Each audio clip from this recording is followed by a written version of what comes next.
Histoire La merveilleuse charrue. Il était une fois un fermier qui était le maître d'un de ces petits nains noirs que sont les forgerons et les armuriers, et il l'a eu d'une manière très curieuse.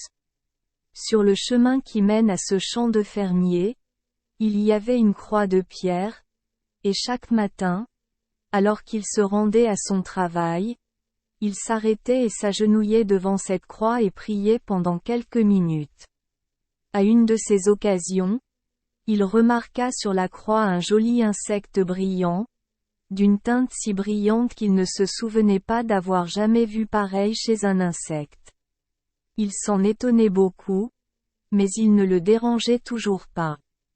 L'insecte ne resta pas longtemps tranquille, mais courait sans cesse d'avant en arrière sur la croix, comme s'il souffrait et voulait s'enfuir.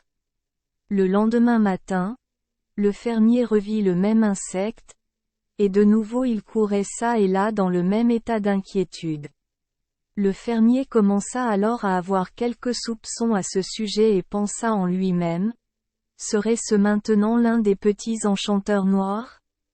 Une variété de pensées et de conjectures lui traversèrent l'esprit, et il se souvint de ce que son père et d'autres personnes âgées lui avaient souvent dit, à savoir que lorsque l'un des gens de la clandestinité a la chance de toucher à quelque chose de sacré, il est retenu fermement et ne peut pas quitter les lieux, et ils font donc extrêmement attention à éviter toutes ces choses.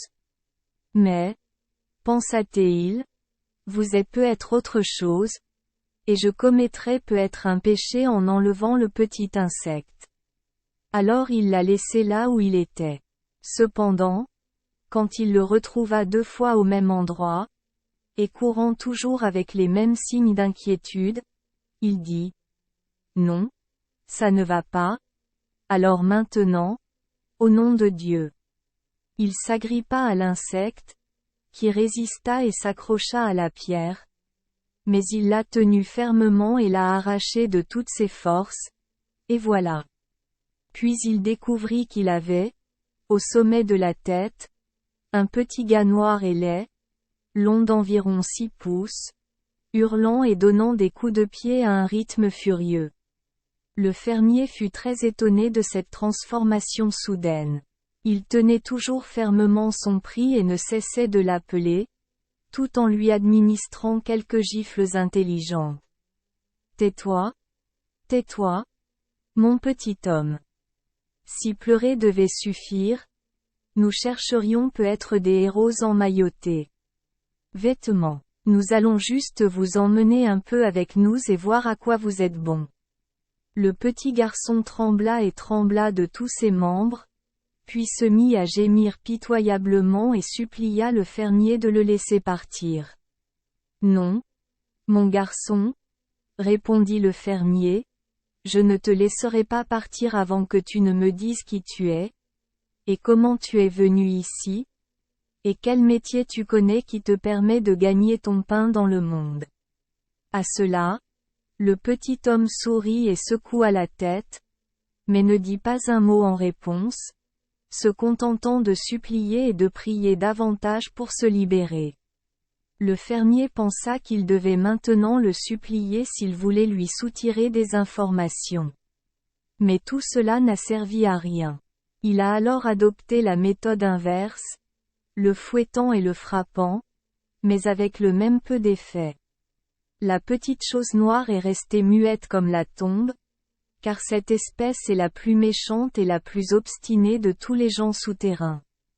Le fermier se mit alors en colère et dit « Tais-toi, mon enfant, je serais idiot de me mettre en colère avec un si petit morveux.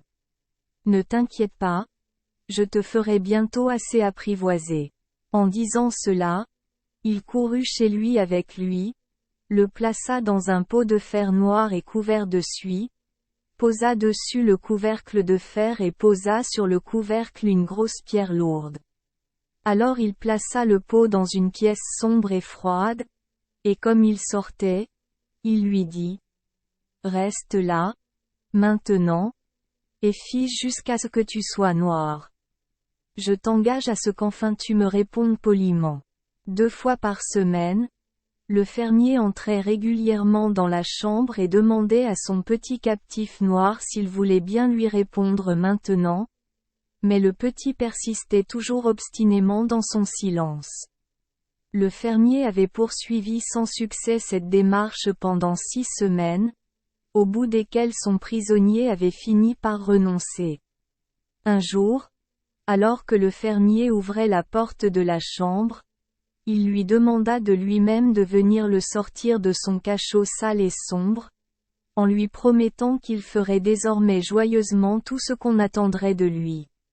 Le fermier lui ordonna d'abord de lui raconter son histoire. Le noir répondit: « Mon cher ami, tu le sais aussi bien que moi, sinon tu ne m'aurais jamais eu ici. Tu vois, il m'est arrivé par hasard de m'approcher trop près de la croix, ce que nous, petits gens, ne pouvons peut-être pas faire. Fait, et puis j'ai été retenu et obligé instantanément de laisser mon corps devenir visible. Pour que les gens ne me reconnaissent pas, je me suis transformé en insecte. Mais vous m'avez découvert. Quand nous nous attachons à des choses saintes ou consacrées, nous ne pouvons jamais nous éloigner d'eux à moins qu'un homme ne nous enlève. Cela n'arrive cependant pas sans peste et sans ennui pour nous, bien qu'à vrai dire, rester attaché là n'est pas très agréable. Alors j'ai lutté contre eux. Vous aussi, car nous avons une aversion naturelle à nous laisser prendre entre les mains d'un homme. Oh! Oh! C'est ça ton air? S'écria le fermier. Vous avez une aversion naturelle? N'est-ce pas? Croyez-moi, mon ami fuligineux, j'ai la même chose pour vous, donc vous partirez sans un instant, et nous ne perdrons pas de temps pour conclure notre marché l'un avec l'autre. Mais tu dois d'abord me faire un cadeau. Ce que vous voulez, vous n'avez qu'à le demander, dit le petit, de l'argent et de l'or, des pierres précieuses et des meubles coûteux, tout sera à vous en moins d'un instant. Je n'accepterai ni l'argent, ni l'or, ni les pierres précieuses, ni toutes ces belles choses scintillantes, dit le fermier. Ils ont déjà transformé le cœur et brisé le cou de nombreuses personnes, et rares sont ceux dont ils rendent la vie heureuse.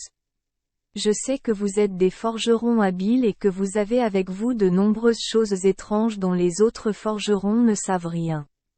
Alors, viens, jure-moi que tu me feras une charrue en fer, telle que le plus petit poulain puisse la tirer sans se fatiguer, et que tu t'enfuiras ensuite aussi vite que tes jambes te porteront.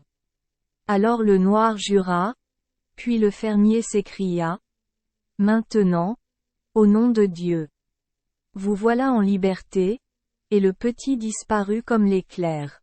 Le lendemain matin, avant le lever du soleil, il y avait dans la cour du fermier une nouvelle charrue en fer, et il y attela son chien, Water. Et bien qu'il fût de la taille d'une charrue ordinaire, l'eau le tirait facilement à travers les terrains argileux les plus lourds, et il déchirait des sillons prodigieux. Le fermier a utilisé cette charrue pendant de nombreuses années, et le plus petit poulain ou le plus maigre petit cheval pouvait la tirer à travers le sol, au grand étonnement de tous ceux qui la voyaient, sans tourner un seul cheveu. Cette charrue faisait du fermier un homme riche, car elle ne lui coûtait pas de chair de cheval, et il menait grâce à elle une vie joyeuse et heureuse.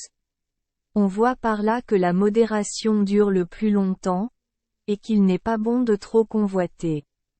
Merci les enfants des Esperluette Croisillon 39. Avoir écouté des contes de fées au jour Esperluette Croisillon 39. 8. Espérons que les histoires apporteront aux enfants des moments heureux et significatifs. Si vous aimez notre chaîne, veuillez appuyer sur le bouton S Esperluette Croisillon 39. Abonner, pour ne manquer aucune histoire intéressante. Je vous souhaite une bonne nuit de sommeil et de beaux rêves. Rendez-vous dans la prochaine histoire.